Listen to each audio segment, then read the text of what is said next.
Now, when you look at this picture, what do you think?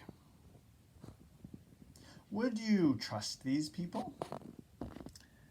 Would you want to live beside them? Would they be helpful? Would they be friendly? This book is called The Pirates Next Door.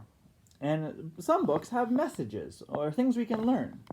One of the things from this book is that sometimes people who you're not quite sure about can be the most kind and helpful and thoughtful people ever.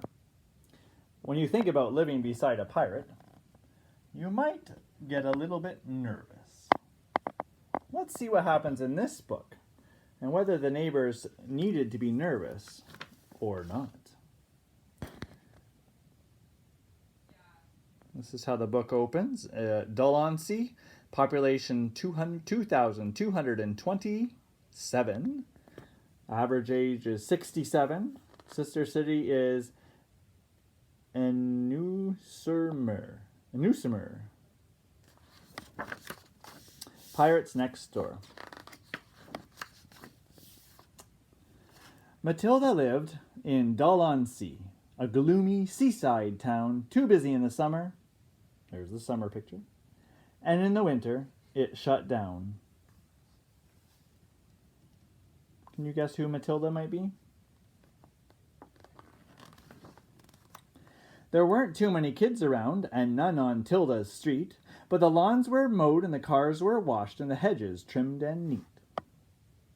The house next door had been for sale since Tilda was a baby. She hoped a family would move in with a girl her age, or maybe a boy. A pirate boy. Ahoy! He had no shoes, an eye patch, and a wooden-legged dog. A pirate ship with treasure chests and barrels full of grog. Huh.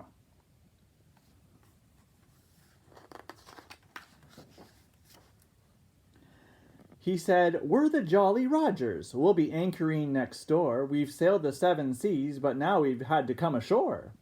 There's my mum over there digging up the grass. I feel a little landsick, but she says that it will pass.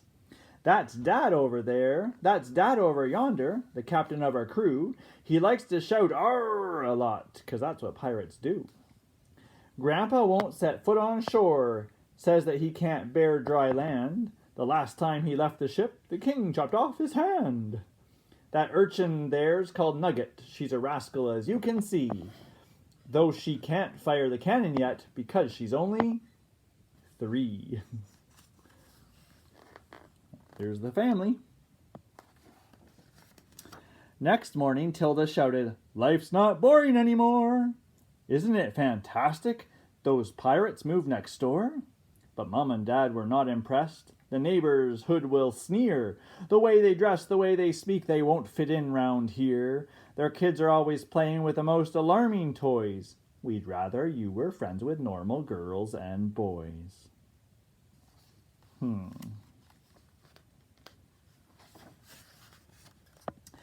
On Monday morning, Jim Ladd came to Matilda's school. Then, though no one else would sit by him, Matilda said, "You're cool. You ain't so bad yourself, young lass. For land folk that is rare. Though I'm a scurvy sea dog, you'll be okay right there." The teacher said Jim should wear shoes, and his uniform was wrong. She wrote a note, but Jim replied, "I won't be staying long. We're only here a little while so Dad can fix our chip. We ain't cut out for life on land. This stay will be just a blip.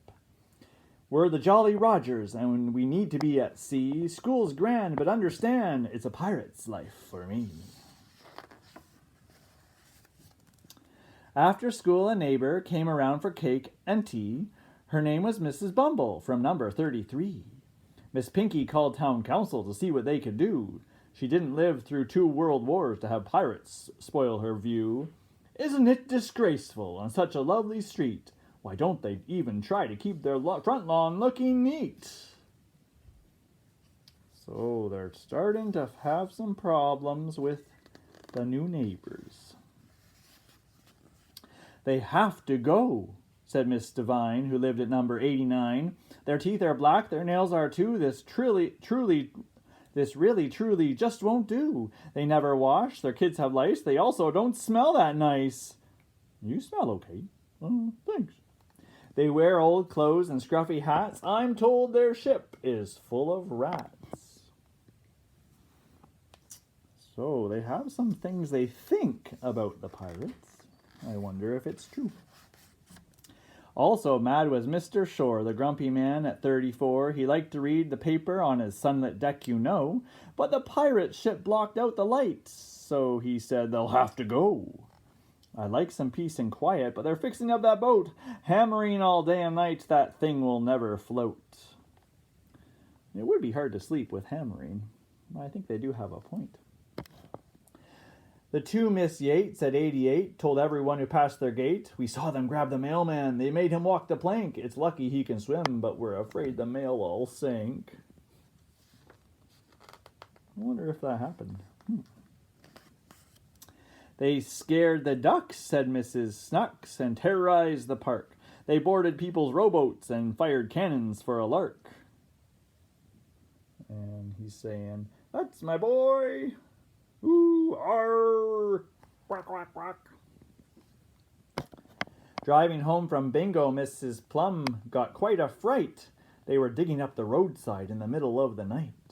They have cutlasses, says Mr. Brown. They'll love to run you through. They'll steal your gold, or so I'm told. Whatever shall we do? The neighbors are concerned. Uh-oh.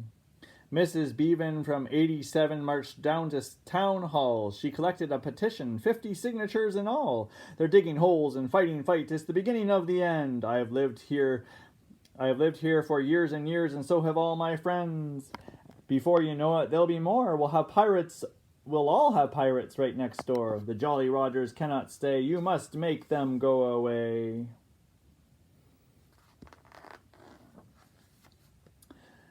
That night there was a tapping on Matilda's window pane. Outside was Jim. He whispered, I've got something to explain. Whenever we stop somewhere new, the neighbors are unkind. To show them pirates aren't so bad, we leave some things behind.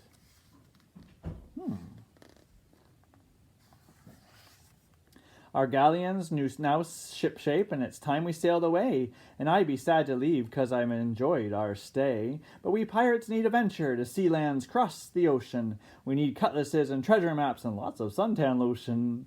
Though our visit here just has to end, I hope you'll still be my friend. Just stay in touch, let's send notes. Be sure to use something that floats. You may have heard of messages sent in a bottle. The bottles will float if you put something inside, just air and a message, and then you put the top on, they will float. I don't know if they'd be the best message systems. So she listened to her friend, and she went to sleep. Tilda woke up the next morning, puzzled by what Jim had said, but she vowed she'd keep in touch as she struggled out of bed.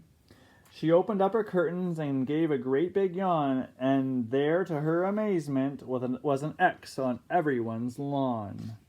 And this part of the book opens right up. I'll start over here.